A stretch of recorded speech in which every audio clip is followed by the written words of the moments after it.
With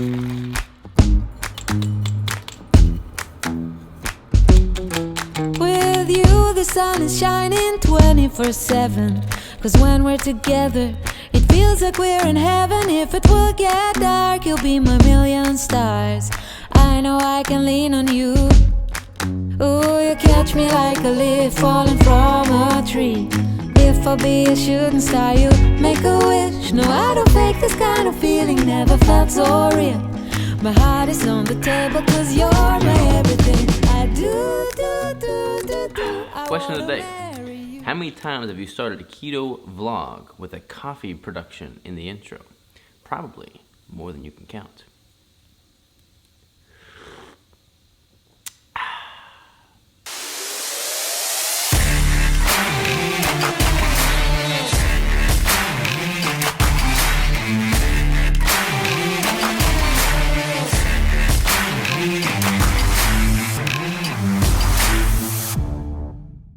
Alright y'all, so this may in fact be the start of a next video series on the Keto Savage, Live Savage YouTube channel. And that topic is building muscle on keto. I've talked about this extensively on my podcast, I've talked about this extensively on other videos, but I've never had a dedicated series per se to the art and science of building muscle on keto. Let me get a drink of coffee. So good. So the motivation behind talking about this in the first place is I was sent a video in Instagram the other day. Somebody DM'd me a question and they attached a link to a YouTube video with a couple doctors, and there was this one pro physique competitor or something of that nature. And they were reputable names in the fitness space, but they weren't really so much in the keto space. But the doctor was just talking about how you can't really build muscle on keto. It's impossible. It's inevitable that you will lose size, mass, and strength if you follow a ketogenic diet for too long. And I was listening to this video, and I was also just getting pissed off because it's like these guys have never done a strict ketogenic diet at a legitimate caloric surplus and focused on progressive overloading in their training for any length of time, or else they would not be saying what they're saying. So I am highly motivated to be the light in this sea of darkness that sways, especially within the fitness industry as a whole. The fitness industry, like I said from the very beginning, is going to be the last industry to adopt a ketogenic diet for performance and human optimization because they're so set in their ways of traditional bro dieting, eating carbs to build muscle, having 6-7 meals a day, eating every 2 or 3 hours. There's just so much dogma in that space, and I've been doing this now, strict keto, for 6 years. I've been bodybuilding now for 12 years. And I can assure you, having been bodybuilding for twice the time that I've been strict keto, I've done it both ways. I've experimented with all different kinds of diets, and you can absolutely build muscle, build size, build strength, build stamina, build endurance, improve your longevity and overall lifestyle with a strict ketogenic approach. And I feel like there's all these kind of keto cut programs, and there's all these, lose weight with keto blog posts and podcasts, and that's all great. But losing fat and getting super shredded is just naturally by default sexier than building muscle, because when you build muscle, you're going to inevitably put on a little bit of extra body fat because that just comes with the territory. And for that reason, there's not been a whole lot of documentation of building muscle with a strict ketogenic approach and how to optimize for that. So I am highly motivated to take the next year and show you exactly what I do, how it's done, and how to optimize for putting on as much lean mass as possible while following a strict ketogenic approach, so you don't feel like you are missing out by not having a meal every 2 hours or a plate full of carbohydrates, specifically rice and chicken and broccoli. So that's what we're going to talk about in this video, so get ready. Alright y'all, so in light of all of this, how to build muscle on keto, I want to start the conversation with what I'm going to be eating to begin this program off with. So I keep it super simple. As you saw in the beginning, I made a coffee. Crystal helped make the coffee. She's normally the barista of the house. So I got my cup of coffee here, and I put 1 scoop of Keto Brains in there. And this is basically a nootropic creamer. It's got 1 scoop is 110 calories, 10 grams of fat, 4 grams of total carbs, and less than 1 gram of protein. And the ingredients are, where are the ingredients?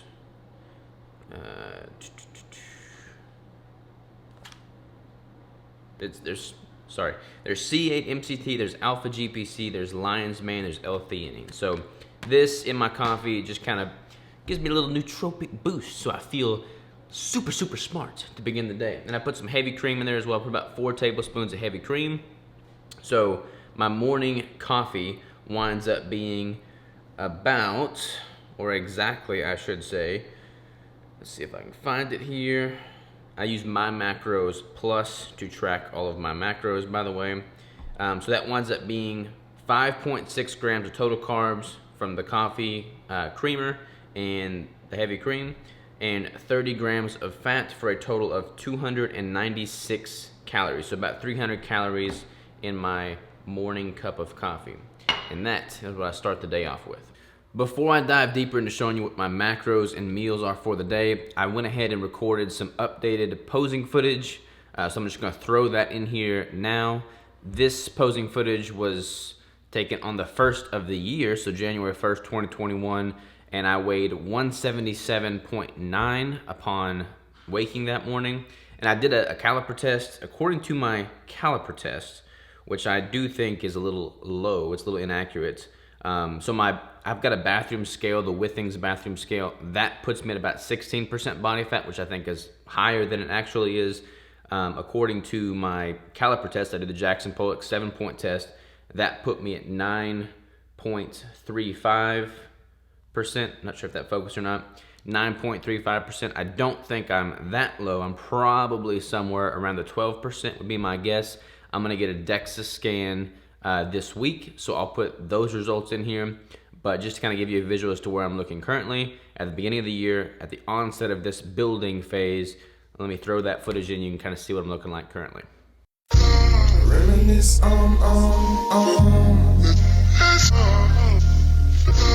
Reminisce my past is my present, babe.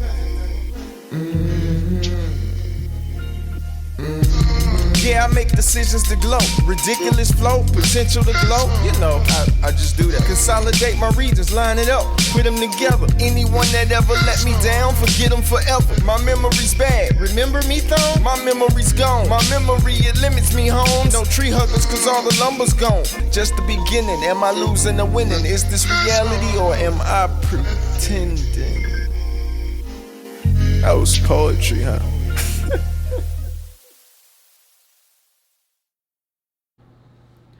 All right, y'all, just got back from a run and a quick workout, and I took a shower. I feel like a whole new man. I'm gonna walk you through my first legitimate meal of the day here. So we've got on this platter here some sardines. This focus. Sardines and liverwurst. So I've got about, let me tell you exactly how many ounces of liverwurst I have. I have 3 ounces of the sardines, first of all, and I'm using the Wild Planet sardines here. And these, there's several different varieties. This one's got the, it's packaged in extra virgin olive oil with lemon, lightly smoked, and I've got the U.S. Wellness Meats liverwurst. I've got 112 grams of that. And then I've also got a keto brick. This is the new flavor, the chocolate peanut butter cup that we released as a limited edition flavor a while back. This video is going to go live on Friday, which means these bad boys are launching this Sunday, January 10th at 12 noon Central. This is our lowest carb brick of all of them. 9 grams of total carbohydrates for the 1,000 calorie brick. It's delicious. I've also got some of this, Primal Kitchen sent me some of this buffalo sauce, if that focuses. And I'm putting a little bit of this on the sardines and liverwurst because it just gives it some nice little flavor, and it's pretty clean ingredients: cayenne pepper sauce, vinegar, organic cashew butter, avocado oil, garlic powder, and paprika. So pretty clean ingredients. 1 tablespoon is 35 calories, 3.5 grams of fat, 1 gram of total carbs, and less than 1 gram of protein. And this is my first legitimate meal of the day, not counting the fatty coffee. And it totals 67 grams of protein, 12 grams of total carbs. That's depending on what flavor brick you use. And then, let's see here, 112 grams of fat for a total of 1,348 calories. Boom.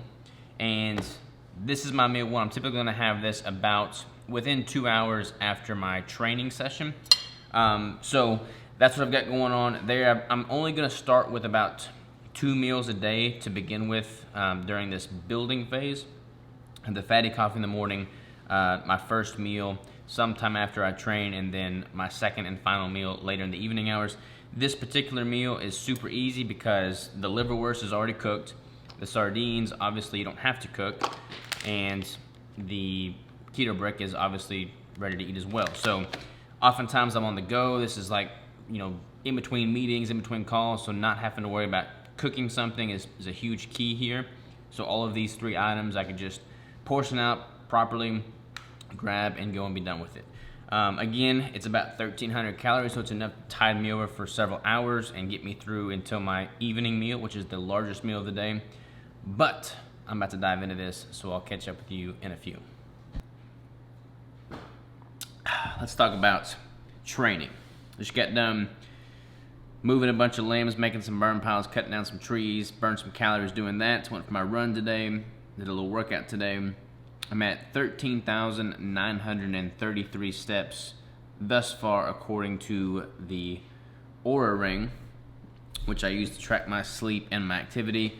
I don't really manipulate my macronutrient intake for the day based off of what my estimated caloric expenditure is via the tracking devices, the wearables like the Ring, the Fitbit, stuff like that. I've always kind of been of the opinion that if you're consistently eating whatever macronutrient goals you have, and then just being on top of that, as far as the activity expenditure goes, that kind of averages out over time, especially if you're not having any crazy drastic changes. I have been moving a lot more here lately with just hiking from hunting and clearing a bunch of land here at the new house, so my activity's been a little higher than normal, but I've made a plan in 2021 to run a mile every single day at least, no matter what, train every single day no matter what, and just move more in general. So I feel like I have a good baseline established there. So as it relates to training and building muscle on keto, a lot of people are under this false assumption that you have to drastically change your training style, your format, your sets and rep scheme when you switch over to keto, and that's just not the case. When you switch over to keto, especially if you're coming from a carb dependent state, yes, there is going to be an adaptation period. You're basically, you are totally shifting your body's primary fuel source from carbs and glucose to fat and ketones. And when you do that, there's going to be that adaptation phase. Your training will likely suffer temporarily, especially in the highly glycolytic demanding activities, like CrossFit, for instance. However, after you become deeply fat adapted, deeply keto adapted, not what comes from just registering ketones on a urine strip, but actually adapted, you'll not notice a decrease in performance. You'll likely notice an improvement in performance because you'll have less inflammation and better recovery, so you can train more frequently. Being keto as long as I have now, I can literally train heavy squats repetitively day after day if I wanted to, without any crazy adverse effects to my joints, whereas in the past I would have to take a full week, sometimes a week and a half off in between training legs, simply because my knees would hurt so bad. I don't have that anymore with keto. A lot of that is because I'm having a very high fat version of keto, which by definition you would think is pretty just known, but there's been a lot of variabilities with what people consider keto nowadays, and a lot of people do very low fat keto, which is just laughable in my opinion. Anyways, let's get back to training. So, take another sip. Training, what I'm gonna do, and honestly this is gonna hold true whether you're doing a carbohydrate-based diet or a keto-based diet. Progressive overload is key. You have to subject your body to a stimulus in order to elicit a response from your body. In this case, the stimulus is progressive overloading in the resistance training department, and the desired result of that stimulus is lean muscle gain, muscle growth. So if you do, 10 sets of 10 reps, or like a classic 5x5, and you always use the exact same weights, the exact same time under tension, the exact same frequency, your body will grow to be able to sustain that demanded activity, but then it has no reason to develop and grow beyond that. So progressive overload is simply progressively overloading the muscles, the joints, the tendons, the ligaments, your body with additional stimuli over time. That doesn't necessarily have to be just more weight. It can be more weight, but it could also be more frequency, more time under tension, burnout sets. It could be drop sets. It could be supersets. It could be any form of stimulus that is increasing the intensity as to which you are training. Increased volume, increased weight. All of these things can be a form of progressive overload. So what I've done in the past is I've just, I've not really tracked my lifts in the past. I prefer to train pretty intuitively and instinctively, but for the sake of this experiment and just really putting myself out there and showing you, step by step how I build muscle on a ketogenic diet, I'm going to track my lifts. I don't know if I'm going to track every single movement, but I'm certainly going to track my primary compound movements being squats, deadlifts, bench press, and overhead press, and I'll be able to chart that out over time and progressively overload those in particular, so that you can see the growth there, and from a strength standpoint. And obviously I'll be tracking measurements and muscle mass, lean tissue via DEXA over the course of this year, so you'll be able to see how those lifts have improved via increased weight, increased resistance, and my lean tissue has increased, as well as my measurements have improved as well. So that's the plan there. Keeping the training very simple. I'm doing actually I'll tell you kind of how I've got that set up in the next clip.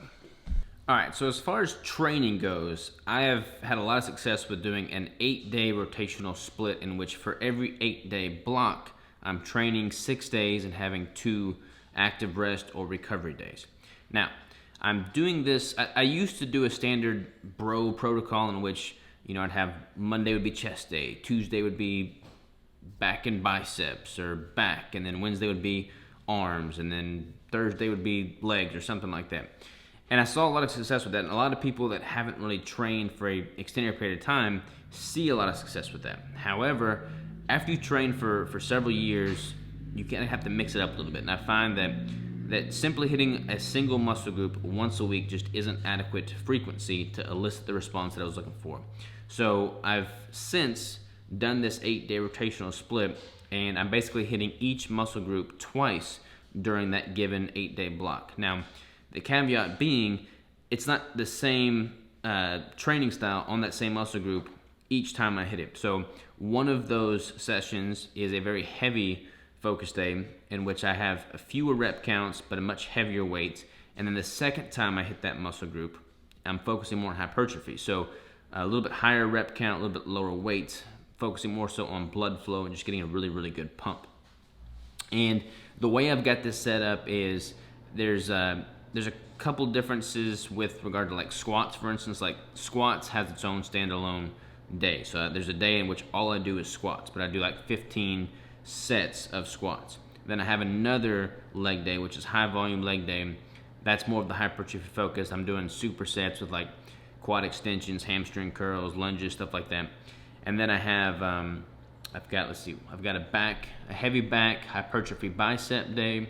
I've got a heavy chest hypertrophy shoulder day. I've got a heavy tricep hypertrophy chest day. So I've got it broken up so that each muscle group is pretty much getting hit twice. I only hit back, or I only hit biceps once, but other than that, everything's getting hit twice. One heavy, one focused on hypertrophy. And I've got this mapped out. I'm going to make this into an Excel spreadsheet or a Google spreadsheet that you can download and see exactly what I'm doing. You can use it yourself if you want, and I'll link to that in the description of this video. So if you want that, just go to it and then go to File and make a copy.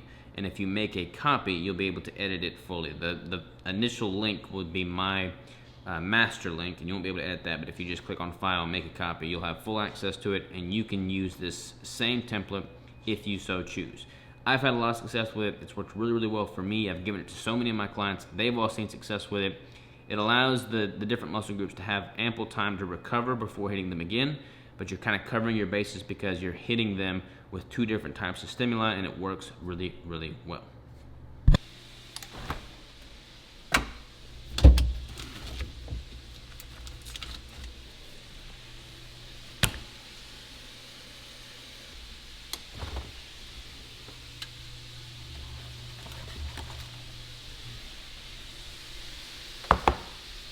All right, time to eat. So I'm cooking up my ground beef here. That's 75-25 ground beef. I'm gonna put 6 whole eggs in there. So I'm gonna scramble 6 whole eggs in there and probably put some sauce on there for some flavor. And that will be this meal.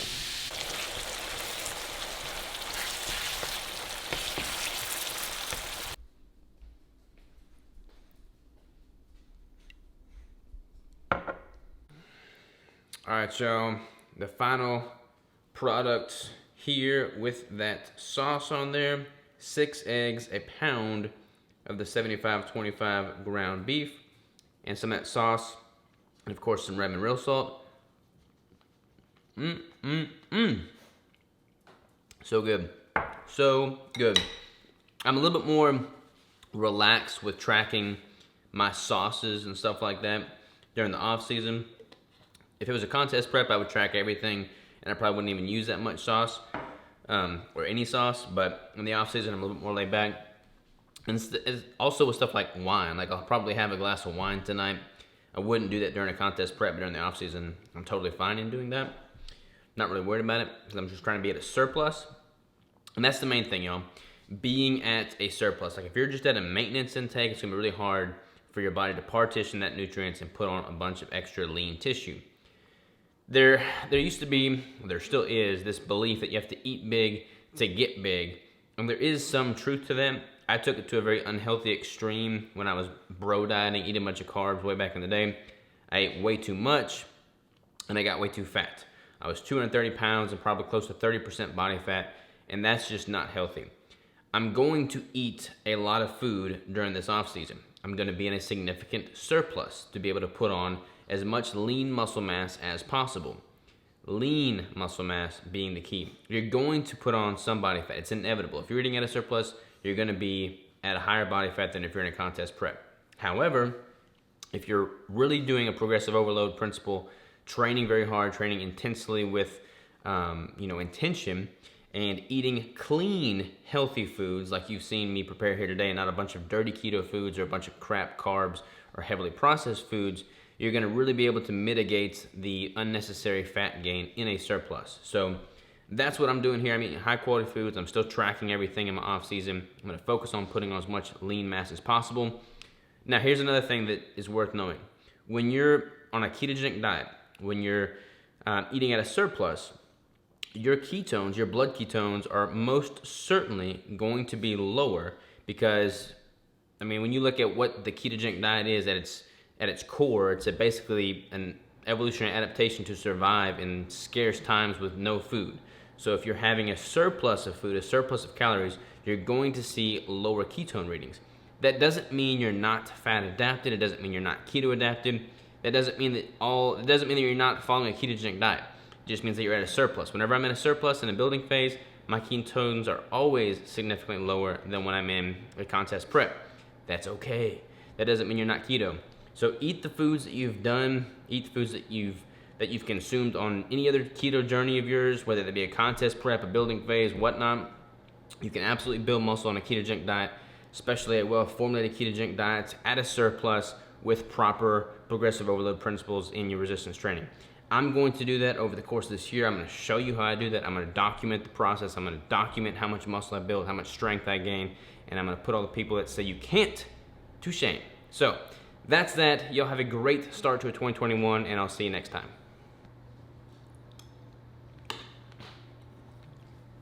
I also forgot to mention my macros for this meal.